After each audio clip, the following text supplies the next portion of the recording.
Hello, good morning. आज का हमारा टॉपिक है केमिस्ट्री के सॉलिड स्टेट चैप्टर से क्रिस्टल तंत्र। ये क्रिस्टल तंत्र जो होता है यूनिट सेल इकाई कोशिका जो पढ़े थे, इकाई कोशिका यूनिट सेल को उसके विमा के आधार पे 7 समूहों में विभक्त किया गया है। तो यही यहाँ पे ये 7 समूह है और इस सभी क्रिस्टल तंत्र को हम लोग एक ट्रिक के माध्यम से आसानी से याद कर सकते हैं और ये आप कभी भूलेंगे भी नहीं। तो इसको देखते हैं किस तरह से इसको ध्यान में रखना है। और इससे रिलेटेड ऑब्जेक्टिव क्वेश्चन जो है बहुत सारे एग्जाम में, कॉम्पिटिटिव एग्जाम में भी पूछ देता है, आपका जो 12th बोर्ड है इसमें भी पूछता है। तो इसको देखते हैं किस तरह से इसको याद रखना है। तो यहाँ पे क्रिस्टल तंत्र जो है ये 7 समूहों में बांटा गया है। सबसे पहला यहाँ पे क्यूबिक हो गया, इसके बाद टेट्रागोनल है, ऑर्थोरोम्बिक है, फिर इसके बाद मोनोक्लिनिक है, हेक्सागोनल है, रोम्बोहेड्रल है और इसके बाद ट्राइक्लिनिक है। तो सबसे पहले इसके नाम को ध्यान रखना है। इसका जो नाम है ये सब नाम को ध्यान रखना है। तो नाम को ध्यान रखने के लिए कैसे याद रखेंगे, तो यहाँ पे देखिए क्यूबिक है सी से स्टार्ट है, फिर टेट्रागोनल जो है वो टी से स्टार्ट है, ऑर्थोरोम्बिक जो है ओ से स्टार्ट है, मोनोक्लिनिक जो है एम से स्टार्ट है, हेक्सागोनल जो है एच से स्टार्ट है, रोम्बोहेड्रल आर से स्टार्ट है और यहाँ पे ट्राइक्लिनिक जो है टी से स्टार्ट है। तो यहाँ पे सबसे पहले इसको ध्यान रखना है कि यहाँ पे जो हम लोग ध्यान रख सकते हैं, क्लास टीचर ऑफिस में हंसते रहती थी। यहाँ पे कैसे ध्यान रखना है, क्लास टीचर ऑफिस में हंसते रहती थी। तो यहाँ पे आसानी से याद रख सकते हैं सबका नाम।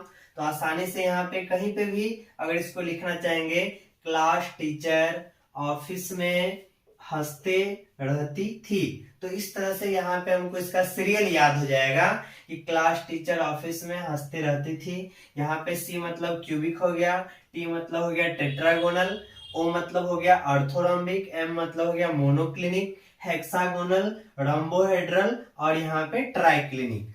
अब ये जो है क्लास टीचर ऑफिस में हंसते रहती थी, इसका जो नंबर है, इसका मोबाइल नंबर मान लीजिए 3242 111। क्लास टीचर जो ऑफिस में हंसते रहती थी उसका नंबर कितना है, 3242 111। और आप लोग नंबर याद करने में तो एक्सपर्ट है, आसानी से याद हो जाएगा। ये याद भी करना नहीं पड़ेगा, 3242 111 2-3 बार बोलिएगा, अपने आप याद हो जाएगा। क्लास टीचर जो ऑफिस में हंसते रहती थी उसका नंबर कितना था, 3242 111। तो ये हो गया हमारा नाम, इस तरह से याद हो जाएगा। और ब्रावियास लैटिस ब्रेवे जालक की संख्या इस तरह से याद कर सकते हैं। ये ब्रेवे जालक की संख्या क्या हो गया, यहाँ पे जो क्यूबिक है, क्यूबिक के अंतर्गत 3 गो स्ट्रक्चर आता है, एससीसी, बीसीसी और एफसीसी। इसके बाद टेट्रागोनल है, यहाँ पे 2 है, 2 यहाँ पे ब्रावियास लैटिस का संख्या 2 है, यानी यहाँ पे हो जाएगा एससीसी और बीसीसी। फिर यहाँ पे ऑर्थोरोम्बिक है, तो ऑर्थोरोम्बिक में यहाँ पे ब्रावियास लैटिस का संख्या 4 है, तो यहाँ पे एससीसी, बीसीसी, एफसीसी और ईसीसी, यानी टोटल चारों का चारों आ जाएगा। तो इस तरह से यहाँ पे 2 है, तो एससीसी और ईसीसी। इसके बाद यहाँ पे 1 है, तो एससीसी, यहाँ पे भी 1 है, एससीसी यहाँ पे 1 है, तो यहाँ पे भी एससीसी। ये संरचना को दर्शाता है। बोर्ड में क्वेश्चन पूछ देता है कुल ब्रावियास लैटिस का संख्या, तो सबको काउंट करेंगे तो 14 आ जाएगा। और यहाँ पे ऑब्जेक्टिव क्वेश्चन में ये भी पूछ सकता है कि कौन कौन सा क्रिस्टल तंत्र इकाई ब्रेवे जालक की संख्या को दर्शाता है। तो जब आपको ये याद है, क्लास टीचर ऑफिस में हंसते रहती थी, जिसका नंबर हो जाएगा 3242 याद हो जाएगा, तो अपने आप पता चल जाएगा किसका 1 था किसका 2 था। तो ये दोनों बात जो है आसानी से याद हो गया। इसके बाद यहाँ पे जो डिस्टेंस है इसको भी याद रखना बहुत आसान है, बहुत आसानी से ये भी याद होगा। तो यहाँ पे एक्सियल डिस्टेंस जो है इसमें A बराबर B बराबर C, यानी पहला जो है हमारा तीनों का तीनों भुजा बराबर हो जाएगा। इसके बाद अगला जो होगा, यहाँ पे एक भुजा इक्वल नहीं, यहाँ पे ये दोनों जो है इक्वल नहीं होगा। यहाँ पे देखिए तीनों का तीनों बराबर, यहाँ पे एक जगह हम लिख दिए इक्वल नहीं। फिर अगला जो लिखेंगे यहाँ पे कोई भी इक्वल नहीं, बारी बारी से हम लोग बढ़ गए। यहाँ पे तीनों इक्वल, यहाँ पे एक जगह इक्वल नहीं है, यहाँ पे दोनों जगह जो है इक्वल नहीं है, बारी बारी से बढ़ गए। अब इसी बात को जो है पलट के लिखेंगे, इसी बात को हम पलट के लिखेंगे।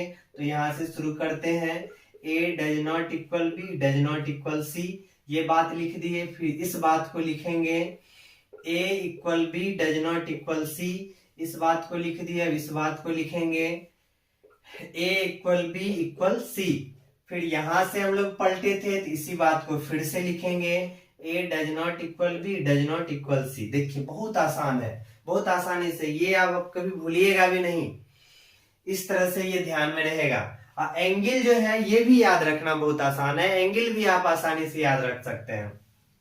तो यहाँ पे जो हमारा पहला है, यहाँ पे अल्फा बीटा और गामा सभी का सभी कितना आ जाएगा 90 डिग्री। फिर यहाँ पे इसमें भी यही बात आएगा, अल्फा बीटा गामा सब का सब 90 डिग्री। यहाँ पे भी यही बात आएगा, अल्फा बीटा गामा जो है वो सब का सब 90 डिग्री। तीनों का तीनों देखिए सेम है, सब में जो एंगल इक्वल है 90 डिग्री के बराबर है। यहाँ पे भी अल्फा बीटा गामा 90 डिग्री के बराबर, यहाँ पे भी अल्फा बीटा गामा जो है 90 डिग्री के बराबर। अब यहाँ पे हमारा मोनो क्लिनिक है। मोनो मतलब होता है एक, मोनो मतलब होता है एक, तो इसका एक एंगल जो है वो 90 डिग्री के बराबर नहीं होगा, यानी अल्फा और गामा जो है 90 डिग्री हो गया, अब beta does not equal 90 degree. Mono मतलब होता है एक, तो यहाँ पे एगो एंगल 90 डिग्री के बराबर नहीं है। ट्राई मतलब होता है तीन, तो यहाँ पे तीनों का तीनों एंगल 90 डिग्री के बराबर नहीं होगा। देखिए बहुत आसानी से याद हो जाएगा। मोनो मतलब हो गया था एक, तो एक एंगल 90 डिग्री के बराबर नहीं होगा। ट्राई मतलब होता है तीन, तो तीनों एंगल जो है 90 डिग्री के बराबर नहीं होगा। अब इसके बाद बच गया यहाँ पे हमारा हेक्सागोनल और रोम्बोहेड्रल। रोम्बोहेड्रल में आप लोग को ध्यान रखना है कि अल्फा बीटा गामा सब का सब बराबर होता है, लेकिन 90 डिग्री के बराबर नहीं होता है। रोम्बोहेड्रल आप लोग को याद रखना है, ध्यान रखना है, अल्फा बीटा गामा सब का सब बराबर होगा, लेकिन 90 डिग्री के बराबर नहीं। यहाँ पे अल्फा बीटा जो है वो 90 डिग्री का हो जाएगा, और गामा यहाँ पे कितना हो जाएगा 120 डिग्री का हो जाएगा। तो इस तरह से आप ये पूरा का पूरा क्रिस्टल तंत्र को याद रख सकते हैं। उम्मीद है कि आप लोग इसको बेहतर से सीख गए होंगे। तो फिर इसको ध्यान रखना है, बोर्ड में और कॉम्पिटिटिव एग्जाम में भी इससे ऑब्जेक्टिव क्वेश्चन आ जाता है। तो निश्चित रूप से ये उम्मीद है कि आप इसको सीख गए होइएगा। तो फिर मिलते हैं नेक्स्ट वीडियो में। धन्यवाद।